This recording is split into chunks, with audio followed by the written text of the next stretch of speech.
I accept that the government and Minister Howlin today has an awful lot of difficult decisions to give.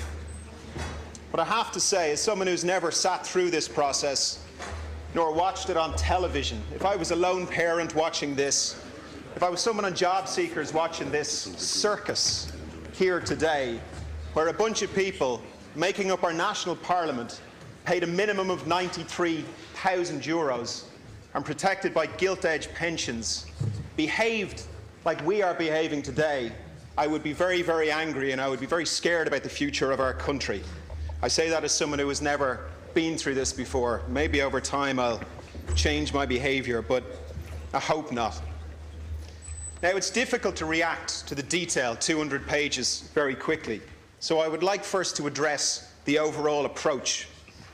Now, Minister Noonan, who isn't in the chamber, and Minister Howlin, notably, who was also left the chamber, Minister Noonan said last year in response to Fianna Fáil's last budget, I quote, "The government never learnt that one cannot cut and tax one's way out of a recession."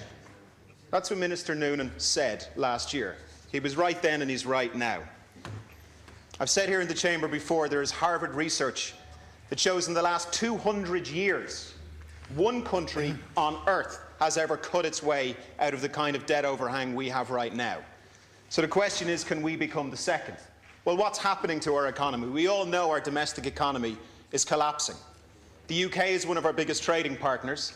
The OECD has just said that the UK is looking like it's going to go back into recession. We know that across Europe generally there are extremely difficult trading situations. We're dealing with an overinflated currency, which makes it very difficult for our exporters to sell into the UK and into the US. Our growth forecasts last week and the week before were slashed hugely. So what happens? Our target of deficit to GDP widens. We're in an IMF programme signed up to a deal, so we cut further.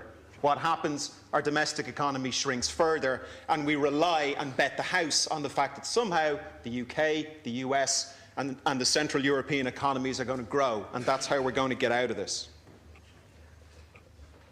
Now, what we're talking about today is a cut of €2.2 billion, 755 million in capital expenditure, and 1.45 billion in operating expenditure. Now, every member of this House knows that that is going to devastate families, and every member of this House would prefer that that didn't happen. Now, I accept that we have to correct the budget, and it's going to be painful.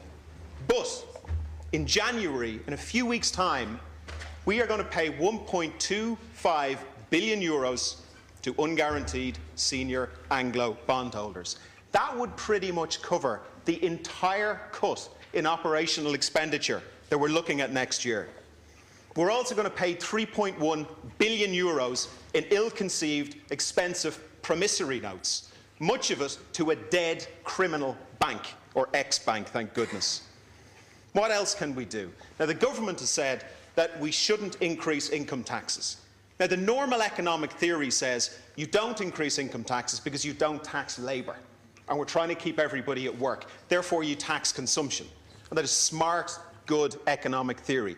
I would suggest to the government, before the finance bill comes in, that that particular economic theory doesn't really apply in a situation like this. It seems to me that if we were to increase income tax at, say, over €100,000 for a time-limited period as an emergency tax, it seems unlikely to me that people earning over €100,000 would decide to move to Australia or move to the UK and stop working. Conversely, taxing consumption at the moment is a huge problem, because by definition it is a regressive tax. It is going to hit the hardest of people in our economy hardest. So whilst I absolutely accept the government's logic in normal times, I would ask it to reconsider before the finance bill comes through that that logic doesn't work right now. Similarly, I would suggest we can look at higher-end public sector pay and pensions. I know the government has made a recent move on the highest public pensions, but we know that under Fianna Fáil for years, very generous public sector pensions were increased far and above inflation. again in a time of national emergency, when we are cutting support to job seekers, when we are cutting fuel benefit for poor families, and when we are cutting support to one-parent families, it is reasonable of us to look at these things. With regard to the process, were Minister Howlin here, I would say that I do welcome the new process, and the new information is great to get, and the staggered budgetary approach is great to get. However, it needs to go much further. For example, we're looking at a taxation to expenditure ratio of 1.6 billion to 2.2 billion. We don't know why. We haven't seen any analysis for why that is the correct cut. We're looking at capital expenditure next year of 3.9 billion. But again, we don't know why. We don't know, should we actually take 1.4 billion out of that and resist all cuts on the operational side? So I would encourage the government to produce much more on that. I would like to see poverty impact analysis of the proposed cuts. I would like to see regulatory impact analysis of the proposed cuts. And I would like to see gender impact analysis of the proposed cuts, particularly for things like one-parent families. 4 minutes, Thank you. So the current approach is taking us in one direction, and that direction is a continued loss of sovereignty, in this case potentially a permanent loss of sovereignty, ceded to Central European powers. Now, last week the Taoiseach in the Chamber, and then in his address last night, stated that he wanted stronger governance in Europe so that we can avoid repeating the mistakes of the past. Taoiseach, I would put it to you again that that logic says the following: we will continue to make mistakes of the past, and therefore we will hand over oversight of our finances to a central power so that we can't do that. Now, that's the logic. That's why you hand it over. That's how you avoid mistakes of the past. Now, I don't agree with the government's overall approach, and there are issues in here I'm sure I and everyone else, and I'm sure members of the government parties will have with the budget. However, this budget shows that we can govern ourselves. It shows that we are perfectly capable of making very hard decisions. So, I'd like to finish with a second quote from Minister Noonan in response to Fianna Fáil's budget last year. He said that this is the budget of a puppet government, which it is doing what it has been told to do by the IMF, the EU Commission and the European Central Bank.